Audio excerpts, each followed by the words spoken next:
এগুলো মানুষের তৈরি বিশেষ সুড়ঙ্গ। এপারে বাংলাদেশ, ওপারে ভারত। ভারত বাংলাদেশ সীমান্তে এ ধরনের সুড়ঙ্গ সিলেট অঞ্চলেই বেশি দেখা যায়। আর এসব সুড়ঙ্গের বেশিরভাগই ব্যবহার হয় চোরাচালানের কাজে। যে বস্তা নিয়ে এই মানুষগুলোকে সুড়ঙ্গের ভেতর থেকে বের হতে দেখা যাচ্ছে, তাদের প্রত্যেকের বস্তাতেই রয়েছে চিনি। এই মানুষগুলোর অধিকাংশই শ্রমিক শ্রেণীর। হাজার টাকা মজুরিতে এদের দিয়ে চিনির চোরাচালানের কাজ করায় একটি অসাধু ব্যবসায়ী শ্রেণী। সম্প্রতি দৈনিক খবরের কাগজ এসব অসাধু চিনির কারবারিদের নিয়ে নিয়মিত প্রতিবেদন প্রকাশের পর সরব হয়ে ওঠে প্রশাসন। এরই মধ্যে গত বৃহস্পতিবার সিলেটের জালালাবাদ থানা পুলিশের সাঁড়াশি অভিযানে 14টি ট্রাক ধরা পড়ে।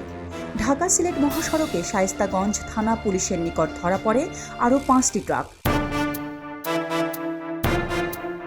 শুক্রবার সন্ধ্যার দিকে সুনামগঞ্জ থেকে টঙ্গী যাওয়ার পথে 20,000 কেজি চিনির ট্রাক ছিনতাই হয়। এসব ট্রাকে ছিল চোরাই পথে আনা প্রায় 2.5 কোটি টাকার ভারতীয় চিনি। খবরের কাগজের সিলেট ব্যুরো চিফ উজ্জ্বল মেহেদি চোরাই চিনির পথ সরেজমিন ঘুরে এসে সংশ্লিষ্ট বিভিন্ন সূত্রের বরাতে জানিয়েছেন, সীমান্তে অবৈধ চিনির পথ খোলা প্রায় 9 মাস ধরে।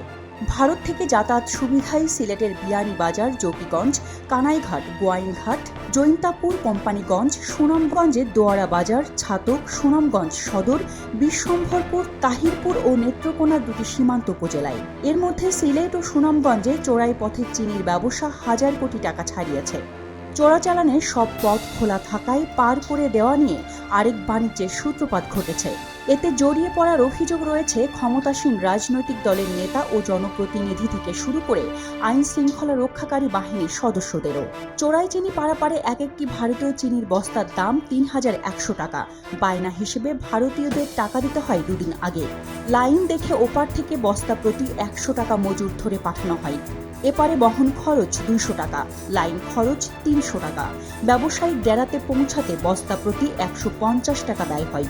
এক বস্তা চিনির দাম তখন হয়ে যায় 3850 টাকা। এই চিনি বাজারজাত করা হয় 4300 টাকায়। 4700 থেকে 5000 টাকা বস্তায় এসব চিনি বিক্রি হয়। সীমান্তের এক লাইনে 3000 বস্তা থেকে 12000 বস্তা চিনি নামে। বস্তা প্রতি লাইন খরচ পুরোটা ব্যয় হয় আইন শৃঙ্খলা রক্ষাকারী বাহিনী, স্থানীয় জনপ্রতিনিধি, রাজনীতিবিদ ও গণমাধ্যম পরিচয় দেওয়া মোবাইল টিভি পরিচালনাকারীদের মধ্যে। জুংটা বান্ধিয়া 5টা-6টা করে বুঙ্গানা খায়।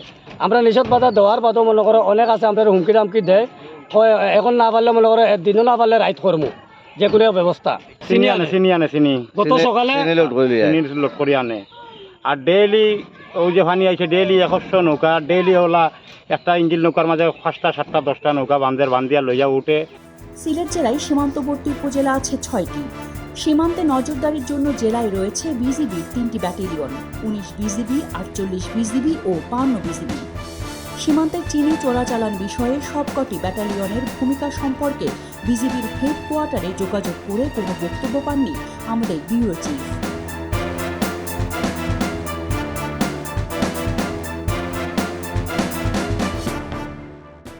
এলো মুক্ত চিন্তার স্বাধীন দৈনিক খবরের কাগজ। এখন খবর হবে নিখাত, নির্ভীক, নিরপেক্ষ।